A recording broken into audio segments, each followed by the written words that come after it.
Hello everyone, welcome to সোমস classroom. আমি তোমাদের Jeet sir. আজকে আবার আমরা একটা মাধ্যমিক 2025-এর ইতিহাস বিষয়ের ভিডিও নিয়ে চলে এসেছি। ইতিমধ্যে তোমরা কিন্তু ইতিহাসের 4 নম্বরের সাজেশন ভিডিওটা, অর্থাৎ ইতিহাসে যে তোমাদের 4 মার্কসের প্রশ্ন লিখতে হয় সেই 4 মার্কসের প্রশ্নের সাজেশন ভিডিও দেখে নিয়েছো এবং আশা করছি তোমরা কিন্তু অবশ্যই সেই প্রশ্নগুলো তৈরি করাও শুরু করেছো।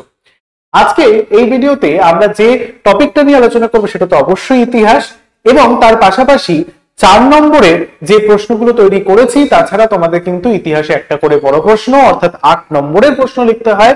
সেই 8 নম্বরের প্রশ্নের লাস্ট মিনিট গুরুত্বপূর্ণ প্রশ্নের সাজেশন নিয়ে হাজির হয়েছি। সবার প্রথমে বলবো, আগের ভিডিওতে যেভাবে বলেছিলাম তোমরা ঠিক যদি সেভাবে পড়াশোনা করো তাহলে কিন্তু অবশ্যই ইতিহাসে তোমাদের সফলতা অনিবার্য। তার জন্য কি করতে হবে, আজকে যে প্রশ্নগুলো আমি বলছি সেগুলো অবশ্যই তোমাদের রেফারেন্স বুক, তোমাদের টেক্সট বুকের মধ্যে ফলো করে লিখে নিতে হবে এবং খাতার মধ্যে কিন্তু অবশ্যই এখন থেকেই লিখে নিয়ে প্র্যাকটিস শুরু করে দিতে হবে। রেফারেন্স বই, টেক্সট বইতে প্রশ্নগুলো দাগিয়ে নিতেও পারো, আবার খাতার মধ্যে প্রশ্নগুলো লিখে পরবর্তীকালে কিন্তু রেডি করা প্রসেস শুরু করতে পারো। তাহলে চলো 8 নম্বরের প্রশ্নের ক্ষেত্রে চ্যাপ্টার ওয়াইজ তোমাদের কোন কোন প্রশ্নগুলো রেডি করতে হবে সেটা কিন্তু সবার প্রথমে জেনে নেওয়া যাক।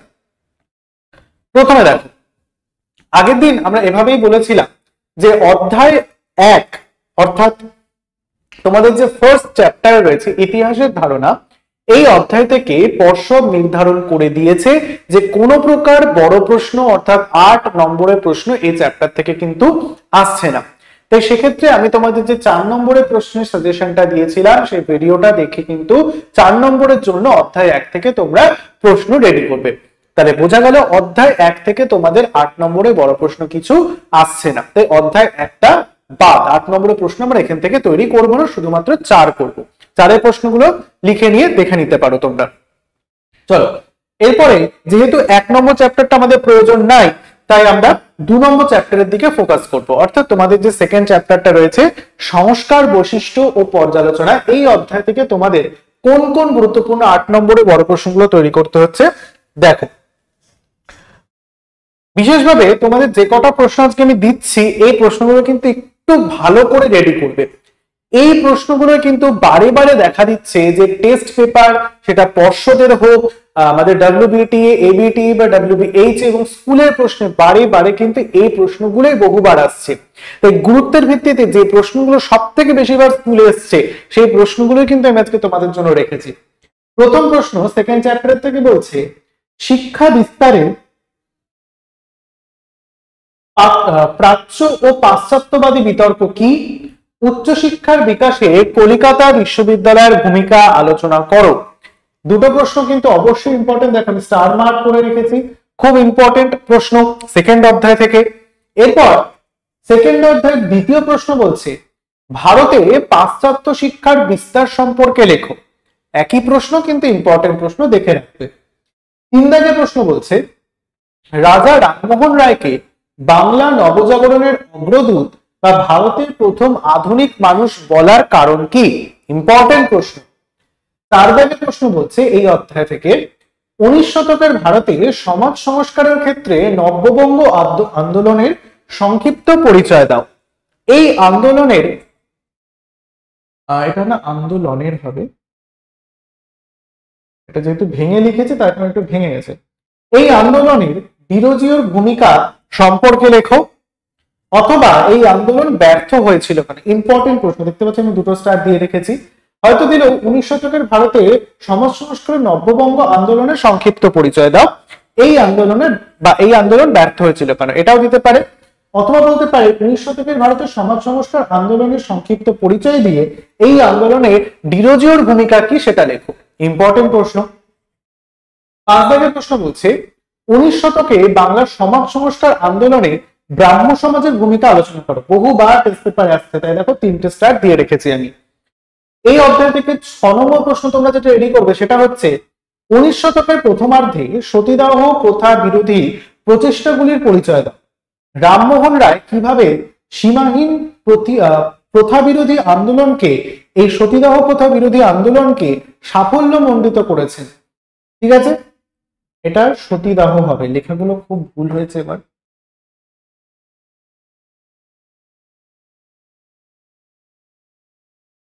ঠিক আছে, এটা সতীদাহ হবে। ঠিক আছে, 19 শতকের প্রথমার্ধে সতীদাহ প্রথা বিরোধী প্রচেষ্টাগুলির পরিচয় দাও। রামমোহন রায় কিভাবে সতীদাহ প্রথা বিরোধী আন্দোলনকে সাফল্য মণ্ডিত করেন। আবার না, এই প্রশ্নটা অনেকভাবে ঘুরিয়ে আসতে দেখা যাচ্ছে। বলছে সহমরণ প্রথা কি, এই প্রথার বিরোধিতা করে রাজা রামমোহন রায় যে পদক্ষেপগুলি নিয়েছিল সেগুলির পরিচয় দাও, অথবা সতীদাহ প্রথা বিরোধিতার ক্ষেত্রে রাজা রামমোহন রায়ের ভূমিকা আলোচনা করো। তাই সতীদাহ প্রথা নিয়ে প্রশ্নটা কিন্তু ইম্পর্টেন্ট এবছর তোমাদের সহায়িকা বইতে সতীদাহ প্রথা নিয়ে যা প্রশ্ন আছে তোমরা কিন্তু অবশ্যই তৈরি করবে। এইদিকে বা এই চ্যাপ্টারের শেষ প্রশ্ন বলছে 19 শতকের বাংলার নবজাগরণের চরিত্র ও প্রকৃতি বিশ্লেষণ করো। একটু দেখা যাচ্ছে না আশা করছি, কিন্তু আমি বলছি লিখে নাও। 19 শতকের বাংলার নবজাগরণের চরিত্র ও প্রকৃতি বিশ্লেষণ করো। এই যে তোমাদের আমি 7টা বড় প্রশ্ন দিলাম সেকেন্ড অধ্যায় থেকে, অর্থাৎ সংস্কার, বৈশিষ্ট্য, পর্যালোচনা, এইগুলো কিন্তু অবশ্যই তোমরা রেডি করবে। অবশ্যই চাইলে স্ক্রিনশটটা নিয়ে নাও। চলে যাব পরের অধ্যায়, অর্থাৎ প্রতিরোধ, বিদ্রোহ, বৈশিষ্ট্য ও পর্যালোচনা। এই অধ্যায় থেকে যে রেডিগুলো প্রশ্ন করবে তোমরা সেগুলো দেখে নাও। খুব বেশি না, টোটাল তোমাদের জন্য বড় প্রশ্ন অর্থাৎ 8 নম্বরের ক্ষেত্রে আমি 5টা বড় প্রশ্নকে এই চ্যাপ্টার থেকে রেখেছি। কি কি? সন্ন্যাসী ফকির বিদ্রোহের ঐতিহাসিক তাৎপর্য কি? এই বিদ্রোহ ব্যর্থ হয়েছিল কেন? ইম্পর্টেন্ট 3টে স্টার দেওয়া রয়েছে। এবছর যেহেতু বারে বারে আমি বলছি, তোমাদের আমি 4 নম্বরের প্রশ্নের ক্ষেত্রেও বলেছিলাম, একটু মনে করে দেখো যে নীল বিদ্রোহ রিলেটেড যে কোনো প্রশ্ন কিন্তু এবছর খুব ইম্পর্টেন্ট। সেখানে আমি বলেছিলাম কারণ, বৈশিষ্ট্য, ফলাফল, শিক্ষিত বাঙালি সমাজের মনোভাব, এগুলো তো তোমাদের 4 নম্বরের ক্ষেত্রে পড়তে হচ্ছে। 8 নম্বরে দেখো নীল বিদ্রোহ থেকে যে প্রশ্নটা রেখেছে সেখানেও কিন্তু আমি 4টে স্টার দিয়ে রেখেছি। কি কি পড়বে? বাংলায় নীল বিদ্রোহ ঘটেছিল কেন, এই বিদ্রোহের পটভূমি আলোচনা করো, অথবা দিতে পারে এই বিদ্রোহের বৈশিষ্ট্যগুলি বিশ্লেষণ করো। খুব ইম্পর্টেন্ট নীল বিদ্রোহের বছরের জন্য। এরপরে 3 দাগের প্রশ্ন বলছে সাঁওতাল বিদ্রোহের কারণ ও ফলাফল আলোচনা করো। ইম্পর্টেন্ট একটা প্রশ্ন। 4 দাগের প্রশ্ন বলছে বাংলায় ওয়াহাবি অথবা এটা ফরাজি হবে, বাংলায় ওয়াহাবি অথবা ফরাজি আন্দোলনের পরিচয় দাও। এটা তো ইম্পর্টেন্ট। অথবা দিতে পারে এই বিদ্রোহ, যে কোনো হতে পারে, বাংলায় ওয়াহাবি আন্দোলন বা বাংলায় ফরাজি আন্দোলন, এই দুটো আন্দোলনের মধ্যে যে কোনো একটা আন্দোলন দিয়ে বলতে পারে বাংলায় ওয়াহাবি আন্দোলনের পরিচয় দাও, এই বিদ্রোহ ব্যর্থ হয়েছিল কেন। অথবা বলতে পারে বাংলায় ফরাজি আন্দোলনের পরিচয় দাও, এই বিদ্রোহ ব্যর্থ হয়েছিল কেন। ইম্পর্টেন্ট 8 দাগের প্রশ্নের ক্ষেত্রে 5 নম্বরের যে প্রশ্নটা বলছে সেটা বলছে মুন্ডা বিদ্রোহের কারণ কি ছিল, এই বিদ্রোহের গুরুত্ব কি। খুব ইম্পর্টেন্ট 3rd চ্যাপ্টার থেকে এই 5টা প্রশ্ন কিন্তু অবশ্যই তোমরা তৈরি করবে। এরপরে আমরা চলে যাব পরবর্তী 4th চ্যাপ্টার, অর্থাৎ সংঘবদ্ধতার গোড়ার কথা, বৈশিষ্ট্য ও বিশ্লেষণ। এখান থেকেও কয়েকটা নির্বাচিত বিশেষ গুরুত্বপূর্ণ প্রশ্ন তোমাদের তৈরি করতে হচ্ছে। ভালো করে দেখো, যে দুটো প্রশ্ন এবছর সব থেকে বেশি ইম্পর্টেন্ট এই চ্যাপ্টার থেকে সেটা হচ্ছে এই প্রশ্ন দুটো। প্রায় বহু সেটে, আমি বলবো প্রায় বেশিরভাগ মেজরিটি সেট 90 থেকে 95% সেটে এই অধ্যায় থেকে এই প্রশ্নটাই কিন্তু দেওয়া রয়েছে। তোমরা তো টেস্ট পরীক্ষা দিয়েছো, একটু বলো তো তোমাদের এর মধ্যে থেকে একটা প্রশ্ন এসেছে কিনা। আমরা তো 4র্থ অধ্যায়ের মধ্যেই চলে এসেছি। এতগুলো যে প্রশ্ন আমি ফার্স্ট চ্যাপ্টার থেকে শুরু করে আলোচনা করলাম 4টে অধ্যায় পর্যন্ত, 2, 3, 4 মূলত, সেখান থেকে একটা প্রশ্ন তোমাদের স্কুলে এসেছে? যদি এসে থাকে অবশ্যই কিন্তু একটু কমেন্ট করে জানাতে ভুলবে না। এই অধ্যায় থেকে তোমাদের দুটো প্রশ্ন কিন্তু পড়তে হচ্ছে। প্রথম হচ্ছে সংক্ষেপে 1857 মহাবিদ্রোহের চরিত্র ও প্রকৃতি বিশ্লেষণ করো। 8 নম্বরের ক্ষেত্রে শুধু চরিত্রও দিতে পারে, আবার শুধু প্রকৃতিও দিতে পারে। 4 নম্বরের ক্ষেত্রে 2 করে চরিত্র প্রকৃতি দিতে পারে। 8 নম্বরের ক্ষেত্রে শুধু চরিত্র অনেক সময় দিতে পারে, আবার শুধু প্রকৃতি অনেক সময় দিতে পারে, বা দুটো কিন্তু একত্রে দিতে পারে। কারণ এটা 4 হিসেবে যদি ভেঙে দেওয়া যায় তাহলে কিন্তু এটা 8-এ পরিণত হচ্ছে। তাই সংক্ষেপে মহাবিদ্রোহের 1857 মহাবিদ্রোহের চরিত্র প্রকৃতি বিশ্লেষণ করো। ইম্পর্টেন্ট প্রশ্ন। দ্বিতীয় যে প্রশ্নটা বলছে, এটা তো প্রায় অনেক স্কুলে টেস্ট পরীক্ষা এসছে, তাই তো? 19 শতকের লেখায় ও রেখায় কিভাবে জাতীয়তাবোধের বিকাশ ঘটেছিল তা আলোচনা করো। খুব ইম্পর্টেন্ট, তোমরা জানো, তোমরা টেস্ট পরীক্ষা দিয়ে এসছো। এরপরে পরের চ্যাপ্টারটা বলছে বিকল্প চিন্তা ও উদ্যোগ, 19 শতকের মধ্যভাগ, 20 শতকের প্রথম ভাগ, বৈশিষ্ট্য ও পর্যালোচনা, অর্থাৎ 5th চ্যাপ্টার। এই চ্যাপ্টার থেকেও কিন্তু তোমাদের বেশ গুরুত্বপূর্ণ কয়েকটা 8 নম্বরের প্রশ্ন তৈরি করতে হচ্ছে। দেখে নেওয়া যাক। কটা? সর্বমোট 3টে প্রশ্ন এই অধ্যায় থেকে তোমরা এবছর রেডি করবে। কি কি? 19 শতকের বাংলার ছাপাখানার বিকাশ, বিজ্ঞান শিক্ষার বিকাশ অথবা কারিগরি শিক্ষার বিকাশ সম্পর্কে আলোচনা করো। ইম্পর্টেন্ট প্রশ্ন। কারিগরি শিক্ষার বিকাশ, বিজ্ঞান শিক্ষার বিকাশ এবং ছাপাখানার বিকাশ খুব ইম্পর্টেন্ট এবছরের জন্য।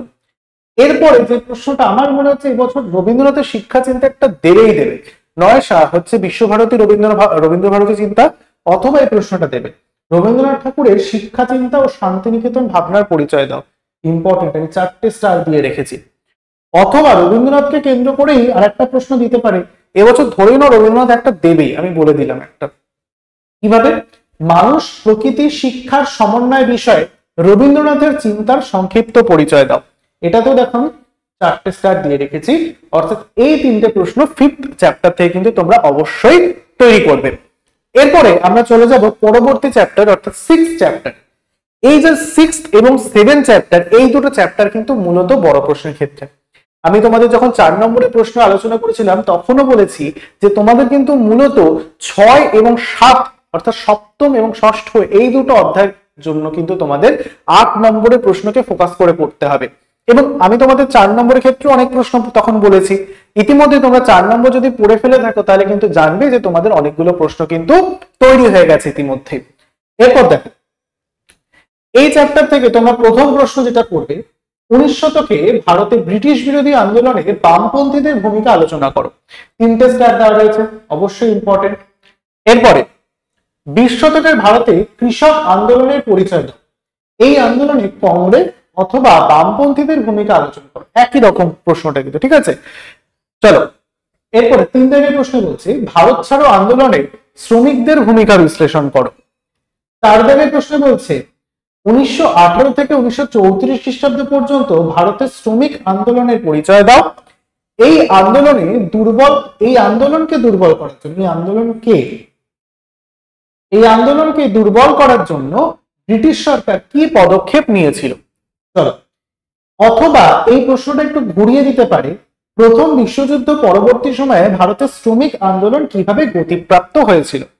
এই যে তোমাদের আমি প্রশ্ন কটা দিলাম, অর্থাৎ 4টে প্রশ্ন 6th অর্থাৎ ষষ্ঠ অধ্যায় থেকে কিন্তু সর্বাধিক গুরুত্বপূর্ণ। বোঝা গেল? এরপর চলে যাবো আমরা আমাদের পরের চ্যাপ্টার অর্থাৎ 7th অধ্যায় বা সপ্তম অধ্যায়ের দিকে, যেটা হচ্ছে 20 শতকের ভারত, নারী ছাত্র প্রান্তিক জনগোষ্ঠীর আন্দোলন। এটা সপ্তম অধ্যায়।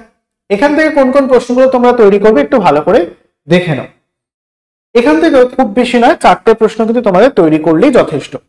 প্রথম প্রশ্ন বলছে সশস্ত্র বিপ্লবী আন্দোলনে নারীদের ভূমিকা বিশ্লেষণ করো। এরপরে প্রশ্ন 1930-এর দশকে বাংলায় সশস্ত্র বিপ্লবী আন্দোলনে ছাত্রদের ভূমিকা আলোচনা করো। অর্থাৎ প্রত্যেকটা যে আন্দোলন আছে সেটা বঙ্গভঙ্গ, আইন অমান্য, লবণ সত্যাগ্রহ, তারপর হচ্ছে ভারত ছাড়ো, প্রত্যেকটা আন্দোলনে নারীদের ভূমিকা লিখতে হবে বিশ্লেষণ করে, আলাদা আলাদা করে পয়েন্ট করে, যেহেতু এটা 8 নম্বরের প্রশ্ন। 3 দাগের প্রশ্ন বলছে বঙ্গভঙ্গ বিরোধী আন্দোলনে নারীদের সমাজ কিভাবে অংশগ্রহণ করেছিল। এই আন্দোলনের সীমাবদ্ধতা কি ছিল? 4টে স্টার দিয়ে রেখেছি, খুব ইম্পর্টেন্ট এবছরের জন্য। শেষ এই চ্যাপ্টার থেকে বলছে ভারতে দলিত রাজনীতি বা দলিত আন্দোলনের কারণ কি ছিল। এ প্রসঙ্গে গান্ধী আম্বেদকর দ্বন্দ্ব সম্পর্কে কি জানো? আমি আগেও 4 নম্বরের ক্ষেত্রে বলেছি গান্ধী আম্বেদকর বিতর্ক কিন্তু এবছর খুব ইম্পর্টেন্ট, তাই সেটা তোমরা 8-এর জন্য তৈরি করবে, 4-এর জন্যও তৈরি করবে। যে কোনো একটা দিকে কিন্তু গান্ধী আম্বেদকর বিতর্ক এবছর দিতেই পারে, ঠিক আছে? এরপরে যে চ্যাপ্টারটা রয়েছে তোমরা চাইলে স্ক্রিনশট নিয়ে নিতে পারো, আমরা পরের চ্যাপ্টারের দিকে যাব। এরপরে আমাদের যে শেষ চ্যাপ্টারটা রয়েছে অর্থাৎ উত্তর ঔপনিবেশিক ভারত 20 শতকের দ্বিতীয় পর্ব। এই চ্যাপ্টারটা থেকেও পর্ষদ কিন্তু বলেছে কোন প্রকার 8 নম্বরে বড় প্রশ্ন আসছে না এখান থেকে।